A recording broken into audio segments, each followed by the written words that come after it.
बिस्मिल्लाहिर्रहमानिर्रहीम। अस्सलाम वालेकुम। मैं समी इब्राहिम हूँ और मेरे साथ जनाब सदीक जान है और आपको पूरे दिन का जो आज इम्पॉर्टेंट जो वाक़यात हुए उसका हम राउंड अप दे रहे हैं। आज जो सबसे अहम जो डेवलपमेंट है वो कोर कमेटी का जो आज का इलामिया है तहरीक इंसाफ की, उसमें बड़े मैसेजेस हैं, वो मैं आपको पहले पढ़ता हूँ और फिर और भी बहुत सारी पॉलिटिकल डेवलपमेंट्स हैं उसकी तरफ बात करेंगे। तो इसमें जो कोर कमेटी का इलामिया है इसमें बहुत अहम जो अमूर हैं 22 अगस्त को इस्लामाबाद हाई कोर्ट में पेशी के हवाले से उन पर भी बात की गई। और जो कोर कमेटी ने जो बात ख़ास तौर पर अप्रिशिएट की कि अमेरिका में पाकिस्तानी सफ़ीर के भिजवाए गए खुफिया मरासले साइफ़र और 9 मई के वाक़यात पर हक़ाइक़ के तयन और कौम की इनसे आगाही के लिए फ़ौरी तौर पर आला सतही अदालती कमीशंस की तश्कील के मुतालबे का पुरज़ोर इआदा किया गया। यानी इसकी डिमांड की गई कि ये दोबारा डिमांड थी ये कि इसका बनाया जाए, कमीशन बनाया जाए। फिर जो अख्तर मेंगल साहब ने इंटरव्यू दिए आजकल वो बहुत बात कर रहे हैं, उसके मंदरजात पर भी इसमें उन्होंने गौर किया और उन्होंने कहा कि उनकी जो गुफ्तगू है और तासरात ने मुल्क में जो लापता अफराद हैं उनके हवाले से संगीन नौइयत के शकूक व शुबात को जन्म दिया है। और इससे अख्तर मेंगल की गुफ्तगू से ये तासुर पुख्ता हो रहा है कि रिहाई से महरूम जो लापता अफराद हैं वो भी ताकतवर लोगों की तहवील में है और इस पर कंसर्न का इज़हार। और मैं यहाँ पर ये बता दूँ कि आज इस्लामाबाद में भी इस हवाले से एक मुजाहरा PTM ने किया और उसके लिए पूरा शहर जो है उसकी सड़कों को बंद किया गया। दूसरा इसमें मुतालबा किया गया कि जो हुक्काम है वो इस हवाले से जो कन्फ्यूजन हुआ है लापता अफराद के हवाले से, अख्तर मेंगल साहब ने भी जो बात की है, हुक्काम फौरी तौर पर इस तासुर को दुरुस्त करें और सही हकीकी सूरत हाल से आगाह करें। अच्छा, चौधरी मोनस लाई जो हैं उन्होंने खसूसी तौर पर क्योंकि वो स्पेन में आजकल, तो जूम के ज़रिए उन्होंने कोर कमेटी के इजलास में शिरकत की और कमेटी ने चौधरी परवेज़ इलाही की जो जुर्रत है उसको बहुत ही उसको अप्रिशिएट किया और उन्होंने कहा कि जिस जुर्रत, हौसले और साबित कदमी से उन्होंने मुकाबला किया है इस सारी सूरत हाल का, वो इनको खराजे तहसीन पेश करते हैं। अच्छा, निगरान हुकूमत की तश्कील के बावजूद तहरीक इंसाफ के ख़िलाफ़ रियासती जबर के सिलसिले में जो तेज़ी हुई है उसकी भी इसमें मज़म्मत की गई और तहरीक इंसाफ के ख़िलाफ़ जो इस वक्त किया जा रहा है उससे रियासत की वहदत और मजबूत वफाक को कमज़ोर करने की साजिश उन्होंने करार दी। और ख़ास तौर पर पिछले 5 रोज़ के दौरान जनूबी पंजाब में तहरीक इंसाफ से वाबस्ता जो शख्सियात थी उनको जो पकड़ा गया, गिरफ़्तार किया गया, उस पर भी इसका कंसर्न का इजहार किया गया। और मोहसिन लगारी जो हैं पार्टी के रहनुमा, उनको पार्टी से अलहदगी इख्तियार करने पर मजबूर करने के लिए उनके जवां साला बेटे पर जो वहशियाना तशद्दुद किया गया, कोर कमेटी ने इसकी भी बड़ी शदीद मज़म्मत की। और बुनियादी तौर पे जो मैसेज था वो ये था कि जो रियासती हुकूमती जो जबर है तहरीक इंसाफ उसके ख़िलाफ़ जदोजहद जारी रखेगी और जो लोग इस आजमाइश में पूरा उतर रहे हैं उनको बड़ा अप्रिशिएट किया। सदीक जान, आपके पास तो बड़ी इसके अलावा भी खबर है कि बड़ी को कामयाबी मिली है। देखें, एक तो इसमें ये भी बताना नाज़रीन को ज़रूरी है कि अख्तर मेंगल साहब ने जो इंटरव्यू दिया उसमें उन्होंने कहा कि जब हमने बाजवा साहब की एक्सटेंशन के ऊपर वोट दिया उसके बदले में 150 जो मिसिंग पर्सन थे उनको रिहा किया गया। तो इस पर तहरीक इंसाफ ने असल में अपने कंसर्न का इज़हार किया है कि भाई इसका मतलब ये है कि वो जो मिसिंग थे अगर तो उनको इसलिए उठाया था कि वो दहशतगर्दी में इन्वॉल्व थे। यानी देखें ना, मिसिंग पर्सन के हवाले से 2 ही पॉइंट ऑफ व्यू आते हैं ना। इदारों की तरफ से, इदारों के सोर्स से ये कहा जाता है कि हम इनको उठा के इसलिए रखते हैं जबरी तौर पर कि अदालतों में पेश करते हैं, तो अदालतों में सबूत कुछ ऐसे होते हैं जो हम पेश कर नहीं सकते।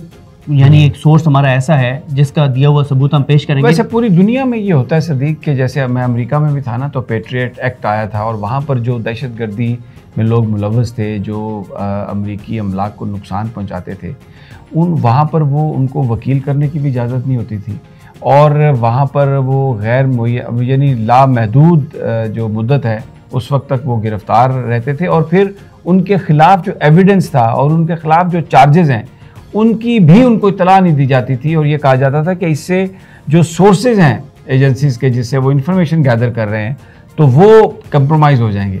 तो और उसमें फिर कांग्रेस ने भी उनको इस पे सपोर्ट की, उन्होंने बाकायदा इसको लेजिस्लेट किया। तो मुझे लगता है कि बहुत सारे लोग जो हैं उनको अगर गिरफ्तार कर लिया जाता है तो उनसे जो शवाहिद हासिल किए जाते हैं उनको छुपाया जाता है, क्योंकि इससे जो एजेंसियों के जो लोग हैं जो अंदर इंफॉर्मेशन ले रहे हैं वो कंप्रोमाइज हो जाते हैं। अच्छा, बिल्कुल सेम उनका ये कहना है कि अगर तो वो थे दहशतगर्दी में मुलविस और आपने उनको उठाया था तो फिर आपने उनको छोड़ा क्यों? एक्सटेंशन के ऊपर वोट लेने के लिए। ये बहुत बड़ा एक वो है ना कि ये तो एक उनका क्लेम है ना। देखिए उनका क्लेम है, लेकिन उसकी तरदीद भी तो नहीं आई ना। तरदीद तो बहुत सारी चीजें होती हैं सदी। नहीं सर, ये बहुत देखिए समी साहब, बहुत सेंसिटिव मामला है कि वो ये कह रहे हैं कि आर्मी चीफ की एक्सटेंशन की कानून साजी। मैं आपसे एग्री करता हूँ, और अगर कोई लोग उठाए गए हैं तो ये एक असूली मौक़िफ़ है सबका कि उनको आप उनकी गिरफ्तारी डालें, हाँ अदालतों में उन्हें पेश करें। बिल्कुल ये बात अपनी जगह पे, लेकिन मैं हटके इससे कह रहा था कि समटाइम्स बहुत सारे क्लेम्स किए जाते हैं लेकिन उसके हवाले से एविडेंस नहीं होता। अब कई दफ़ा ऐसा हुआ है कि जी एक बंदा 6-6, 7-7 साल मिसिंग पर्सन रहा है, उसके बाद अचानक पता चलता है किसी जगह पर टेररिस्ट अटैक होता है तो उसकी बॉडी वहाँ पे मिलती है। ये बात आप ठीक कह रहे हैं।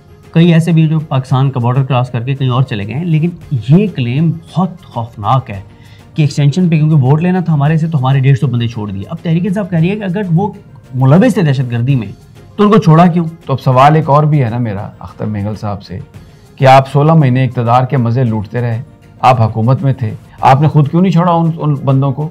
आप तो रोज़ाना मीटिंग्स करते थे, एजेंसीज के साथ मीटिंग करते थे, अस्करी क़यादत के साथ मीटिंग करते थे, तो आप 16 महीने बैठे रहे। जब उन्होंने वहाँ से अनवारुल हक काकड़ को वज़ीर आज़म बना दिया, आपको उन्होंने नहीं पूछा, तो अब आप तलवारें सौंध के आ गए हैं ये कहने के लिए कि जनाब ये तो काम सारा आपने किया।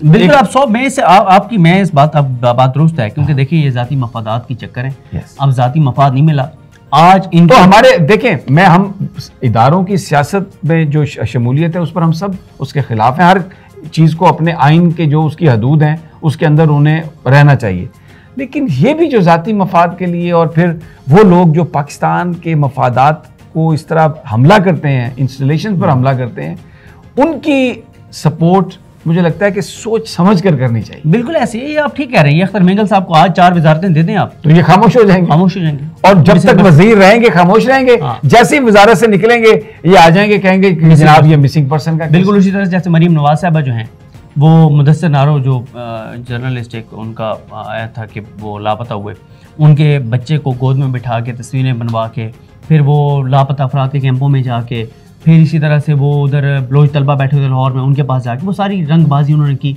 इदारों वो, क्योंकि वो क्या था, वो था मज़ामत होगी तो मुफाहमत होगी। मज़ामत करने के लिए वो लापता अफराद के कैंपों में गए और रियासत को ब्लैकमेल किया। अच्छा यहाँ पर मैं एक बात करूँ, देखें जो असल जो काबिल मज़म्मत चीज़ है ना, वो काबिल मज़म्मत वो है कि हज़ारों की तादाद में PTI के वर्कर्स पंजाब में भी जेलों में बंद हैं, छोटी छोटी जगहों पर बंद हैं, उन पर दहशतगर्दी के पर्चे कर दिए गए हैं। और जो बंदा अभी आपको पता है लाहौर में क्या हो रहा है, जो बंदा भी तहरीक इंसाफ का झंडा लेके निकला है 14 अगस्त को, वीडियो से उसको आइडेंटिफाई करके घर पुलिस जा रही है, उनको मारा पीटा जा रहा है, उनके सामान को तोड़ा जा रहा है। ये काबिल मज़म्मत चीज़ें हैं।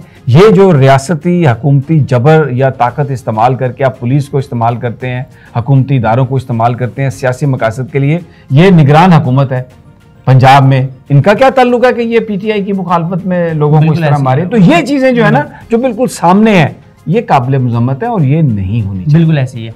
दूसरा 22 अगस्त को इमरान खान साहब की के इसकी समाअत है, अगर आमिर फारूक साहब बीमार ना हुए तो वो मुझे लगता हो जाएंगे। तो क्योंकि वायरस जो है ना उनको बड़ा लंबा कुछ कहते हैं, बड़ा सख्त वायरस आ गया। वो उन्होंने खुद भी कहा था, उन्होंने कहा था कि एक वो इतने ग्राम 500 mg की टैबलेट ली या वो किया तो नहीं हुआ, फिर पता नहीं इतने ग्राम का इंजेक्शन लगा तो फिर उनको कोई थोड़ा सा। और वो वायरस जो है ना ये भी इजाजत नहीं देता कि वो जो केस है अगर वो बीमार है तो किसी और जज को दे। हाँ वो भी बिल्कुल उस वायरस ने जकड़ लिया आके यूं करके। वो उसमें यह है कि एक जुमेरात को उन्होंने छुट्टी की, डॉक्टर के पास चले गए, जिस जुमेरात को इमरान खान की अपील लगी हुई थी कि वो जो आपने हक दिफा ख़त्म करने के ऊपर नोटिस किए थे उसकी समाअत होनी थी, जो उन्होंने 4 अगस्त को नोटिस किए थे अगले हफ्ते के लिए, और 5 अगस्त को जज साहब ने फैसला सुना दिया। वो जुमेरात को उन्होंने सुना था, उससे नेक्स्ट वीक में वो जुमेरात को छुट्टी पे चले गए।